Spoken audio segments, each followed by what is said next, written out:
नमस्कार, आप देख रहे हैं योर स्टॉक। मैं हूं आपके साथ कविता थपलियाल और मेरे सहयोगी प्रशांत पांडे। खास पेशकश लेकर आते हैं हम, जहां पर हम देते हैं आपके स्टॉक के सवालों के जवाब। और प्रशांत, कभी कभार बाजार में ऐसा होता है माहौल जहां पर आपको कुछ नहीं करना होता, बस चुपचाप बिल्कुल। बैठ जाइए। धैर्य। जब से बाजार खुला है इतना उतार चढ़ाव हमने देखा, मतलब बाजार खुला बिल्कुल। उसके बाद हमने देखा कुछ ही समय में 22,095 पर गया, फिर बाजार 21,950 पर आ गया, 3 मिनट के अंदर घुमा और बिल्कुल। अब वापस से देखिए बाजार यहां पर 22,000 के ऊपर। लेकिन इस तरह के बाजार में बहुत जरूरी होता है कि आप अपनी कैपिटल लॉस ना करवाएं। आपको अपने पैसों का, निवेशित कम से कम रकम का ख्याल रखना होता है।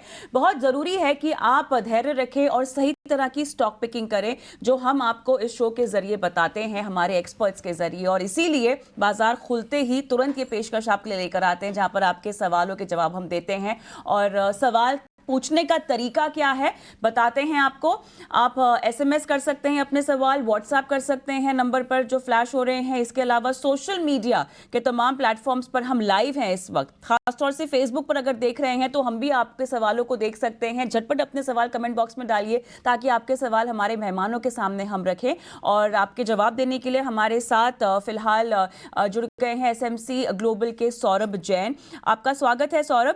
और बाजार का भी अगर हम तुरंत लेवल चेक कर ले तो सबसे पहले एडवांस डिक्लाइन रेशियो आप देखिए। एडवांसेस भले ही आपको फिलहाल 1274 की ओर दिखाई दे रहे हैं और डिक्लाइंस 1032 हैं, लेकिन लूजर्स में अगर आप देखें तो खबर के चलते अदानी ग्रुप की company Adani enterprises, Adani ports में हम देख रहे हैं लगभग 2.5% तक की कमजोरी दिखाई दे रही है। यूपीएल 2% टूटा हुआ है। टाइटन, आइशर और एशियन पेंट्स में हम देख रहे हैं कि 1.25% की कमजोरी के साथ कारोबार करता हुआ दिखाई दे रहा है। अच्छा, बैंक निफ्टी यहां पर हम देख रहे हैं कि थोड़ा सा ओवरसोल्ड जोन में दिखाई दे रहा है, लेकिन फिलहाल 46,400 के पास यहां पर कारोबार होता हुआ। निफ्टी भले ही 22,000 के ऊपर यहां पर है, लेकिन शुरुआत में जो हमने लेवल्स देखे, क्या उसके पार जाएगा या वो एक रेजिस्टेंस बनकर रह जाएगा बाजार में, ये हमें एक देखना होगा। और सौरभ जैन से भी एक बार बाजार का हम चेक ले लेते हैं। सौरभ, क्या कहेंगे आप? इस तरह के बाजार में बस कमर कसकर बैठे रहें और मुनाफा घाटा कुछ भी नहीं करें, बस अपने कैपिटल को बचाने की कोशिश करें?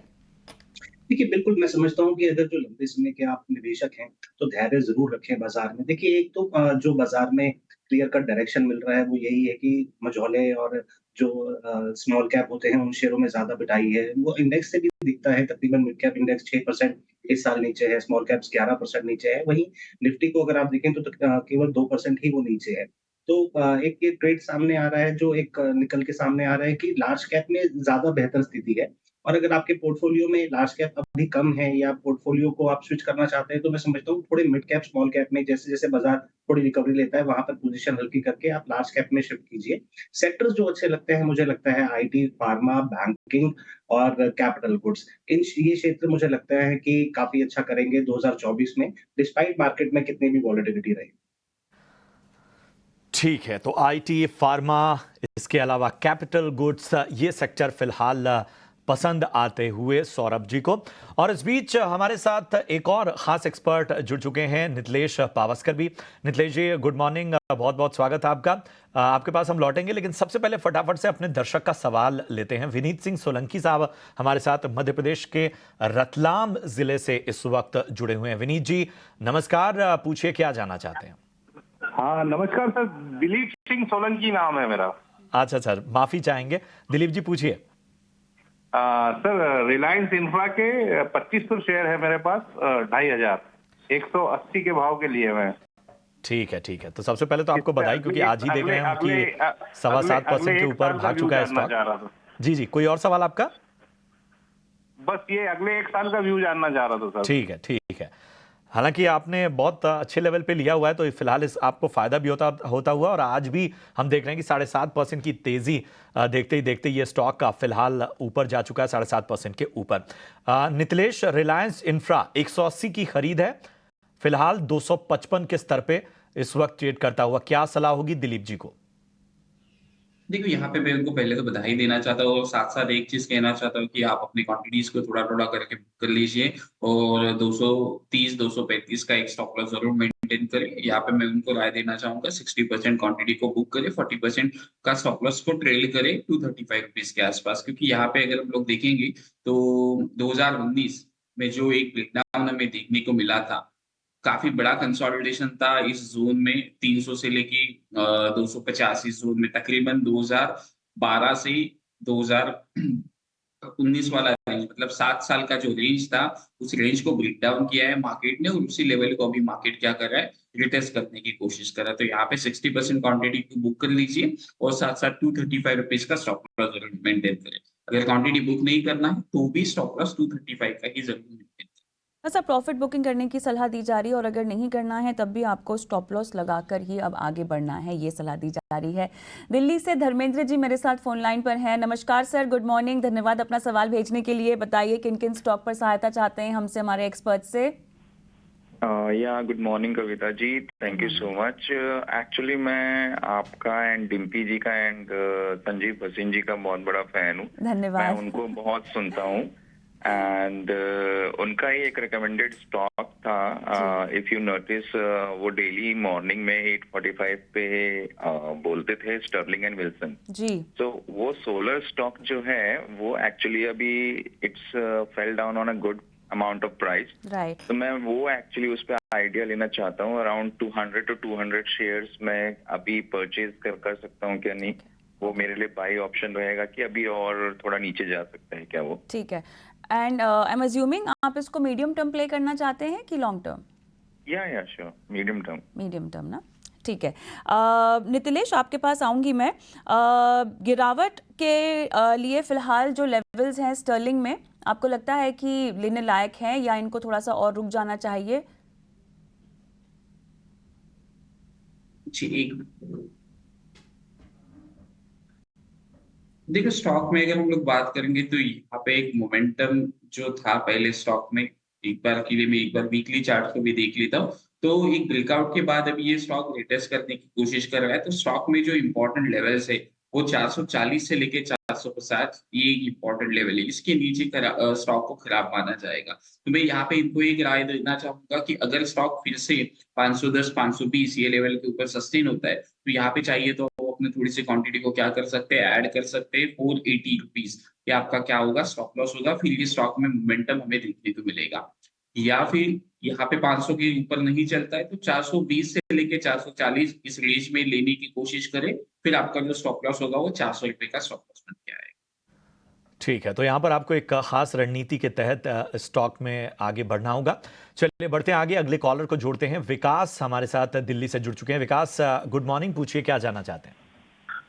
Good morning. मेरे को दो स्टॉक्स के, जो पहला है मैंने एजी लॉजिस्टिक्स लिया हुआ है 300 शेयर्स जो कि 459 के भाव पे लिए हैं। ठीक है। और दूसरा शेयर मेरे पास एजीआई ग्रीन पैक जो कि 817 की खरीदा 100 शेयर की, और ये दोनों मेरी रिसेंट परचेजेज हैं।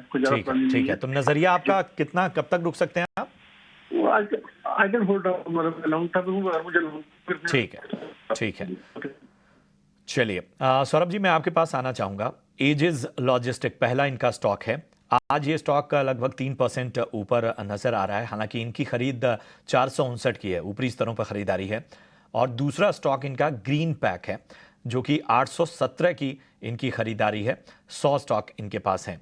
सबसे पहले जरा एजीज पर अपनी राय दीजिए। देखिए, लॉजिस्टिक्स स्पेस ऐसे ठीक लगता है। कंपनी भी आगे जो ऑप्टिमिस्टिक है मैनेजमेंट की, आगे जब वो बढ़ेंगे तो उनको थोड़ी सी ऑपरेशनल एफिशिएंसीज मिलेंगी, मार्जिन इंप्रूवमेंट की गाइडेंस शायद उन्होंने लास्ट टाइम भी दी थी।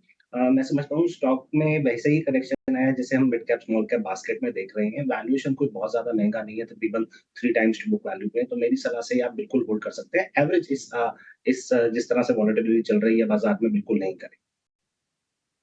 ग्रीन पैक पे भी राय दीजिए जरा। एजीआई ग्रीन पैक, माफ कीजिए, ये स्टॉक कवरेज में नहीं। ठीक है। तो फिलहाल नितलेश आप इस पे राय दे सकते हैं। एजीआई ग्रीन पैक अगर आप कवर कर रहे हो।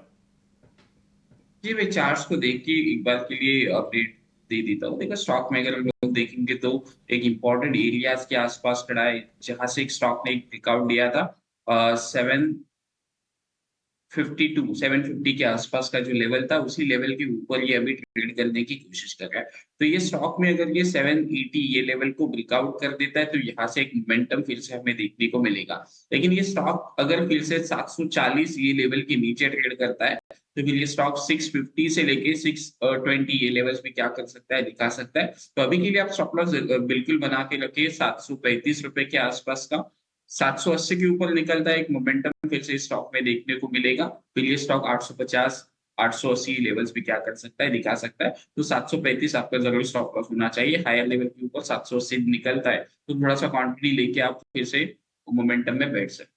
चलिए 735 का स्टॉप लॉस जरूर लगाएं। 780 के पार निकलता है तो 850 तक के लेवल्स भी आपको देखने को मिल सकते हैं इस स्टॉक में। और राइट, तो सवाल जवाब का सिलसिला तो हमारा जारी ही है, लेकिन इस बीच वक्त हो गया है ऑप्शंस के चैंपियन का।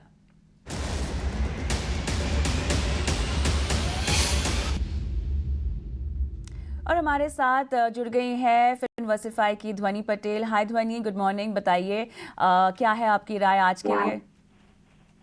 Good morning. आज का हमारा ऑप्शन का ट्रेड यहाँ पे जो रहेगा वो फेडरल बैंक में रहेगा। ओवरऑल बैंकिंग क्षेत्र में हमें यहाँ पे एक गिरावट देखने को मिल रही है, खास करके पीएसयू बैंक में। फेडरल बैंक का अगर हम यहाँ पे चार्ट स्ट्रक्चर देखते हैं तो ऊपर की तरफ रेजिस्टेंस यहाँ पे काफी क्लियर है कि 152 153 का रेट यहाँ पे हम क्रॉस नहीं कर पा रहे हैं। यहाँ से नीचे की तरफ के मोमेंटम ट्रेड के हिसाब से आपको 150 का पुट ऑप्शन, जो at the money put option है, उसी को आपको खरीद के चलना है। 3 रुपए 20 पैसे से आप 3 रुपए 50 पैसे के बीच में इसको आप खरीद सकते हैं। टारगेट इसका जो रहेगा वो 5 रुपए 60 पैसे से लेके 6 रुपए तक का हो सकता है। और स्टॉप लॉस आपको 2 रुपए 20 पैसे का लेके चलना है। लॉट साइज इसका बड़ा है, इसलिए हमने यहाँ पे स्टॉप लॉस और टारगेट भी जो है वो बहुत स्पेसिफिक इवन पैसे में डिफाइन करा हुआ है। 5000 का लॉट साइज है। इस हिसाब से आपका जो अधिकतम मुनाफा यहाँ पे टारगेट अचीव होने पे होगा वो 12,000 का होगा, और अधिकतम नुकसान जो है यहाँ पे 5,000 का हो सकता है। और राइट ध्वनि, बहुत बहुत धन्यवाद आपका। तो फेडरल बैंक बताया जा रहा है 150 की पुट खरीदें लगभग 3 रुपये 20 पैसे में, और यहाँ पे टारगेट 5 रुपये 60 पैसे तक का, और स्टॉप लॉस आपको 2 रुपये 20 पैसे का लगाना पड़ रहा है। लॉट साइज बड़ा है, लिहाजा आपको बहुत ही स्पेसिफिक स्टॉप लॉस बताया जा रहा है, इसका आपको ध्यान रखना होगा।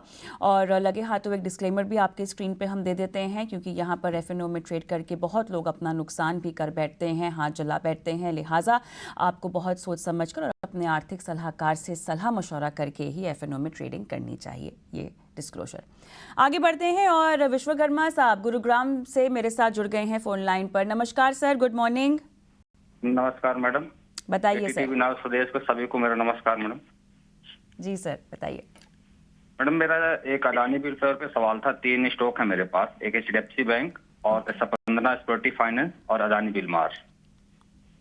चलिए, तो आप तो पहले अडानी का बता दीजिए। आपकी बाइंग प्राइस तो आपने शायद 52 वीक हाई पर ले रखी है, वहां से तो आपका स्टॉक बहुत गिर गया है जी।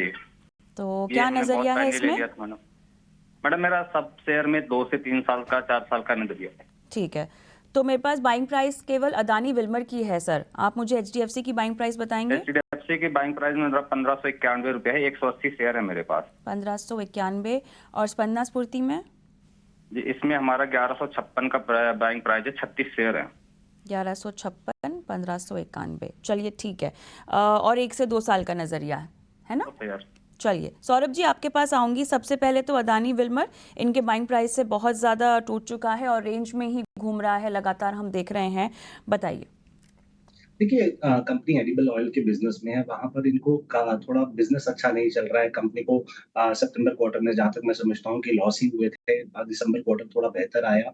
देखने वाली बात यह है कि आगे कैसे सिचुएशन प्लान आउट होती है ऑयल के संदर्भ में, और कंपनी किस तरह से अपने मार्जिन्स को प्रोटेक्ट कर पाती है, रिकूप कर पाती है।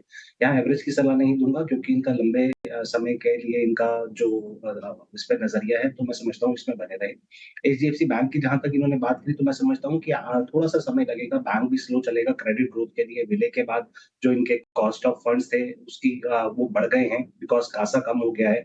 जो सेविंग अकाउंट की रेशियो होती है, करंट अकाउंट की रेशियो होती है, वो कम हो गई है। अगले 6 महीने में नजर आएगा कि बैंक उस तरफ किस तरह से कदम उठाता है। लंबी अवधि के लिए ये भी कंपनी अच्छी है।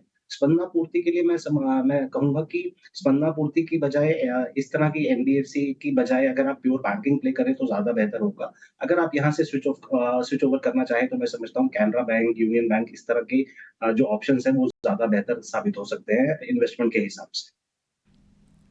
चलिए, तो यहाँ पर आपको एग्जिट स्पंदना स्फूर्ति में और फिलहाल जो घाटा है आपका अदानी विल्मर में, उससे भी आपको और नहीं करना चाहिए, निकलने की सलाह दी जा रही है। ये आपको राय तीनों ही आपके स्टॉक्स पर। अगले कॉलर की ओर बढ़ते हैं। जितेंद्र जी हमारे साथ इस वक्त जुड़ चुके हैं जोधपुर राजस्थान से। जितेंद्र नमस्कार, पूछिए क्या जानना चाहते हैं। नमस्कार सर। जी पूछिए, क्या सवाल है? सर मैंने कॉनकोर के 51 शेयर लिए थे 1002 के भाव से। ठीक है, 51। हाँ, तो अब एवरेज करूं सर या निकल जाऊं, क्या करूं? ठीक है, यहाँ पे हम चेंज करेंगे। ये 51 शेयरों की संख्या है। 1000 के भाव पे इन्होंने कॉनकोर का स्टॉक लिया हुआ है। नितिलेश जी, मैं आपके पास आना चाहूँगा। सीधा सवाल, और चूंकि हाल फिलहाल क्वालिटी स्टॉक है और हाल फिलहाल एक तरह की ज़बरदस्त रैली भी हमने इसमें देखी, लेकिन फिलहाल दर्शक यही जानना चाहते हैं कि एवरेज करें या निकल जाना बेहतर है। स्टॉक में मुझे लग रहा है कि यहाँ पे एक बार के लिए निकल जाना बेहतर होगा। 840 अगर ये लेवल को ब्रेक डाउन कर देता है तो ट्रेंड का कंटिन्यूएशन और माना जाएगा। अगर स्टॉक को लेना है तो लोअर लेवल के ऊपर एक अच्छा खासा लेवल होगा, जो होगा 750 से लेके 730। ये लेवल अगर ये मिलता है तो वो लेवल क्या हो सकता है, एक बेस्ट लेवल आपके लिए बाइंग का लेवल हो सकता है। ये सलाह आपको कॉनकोर पे इस वक्त मिलती हुई। बढ़ते हैं आगे।